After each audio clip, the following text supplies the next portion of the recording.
अरे बाप लेकिन ये साला कर क्या रहा है यहाँ पे? अरे रुको जरा।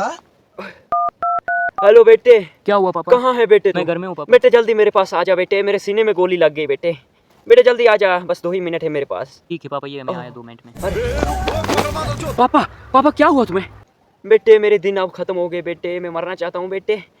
अरे पापा मैं तुम्हें मरने नहीं दूंगा। बेटे मैंने पूरी अपनी उम्र की कमाई एक टब के नीचे रखी है, वो आराम से निकाल के खा लेना, पूरी उम्र मजे मारना बेटे। अरे पापा वो उम्र की कमाई मैं आप पे ही लगा दूंगा पापा। बेटे बेटे खत्म। पापा पापा ये काम करता हूँ, वो टब के नीचे जो पैसे रखे वो निकाल के कहीं दूर चला जाता हूँ।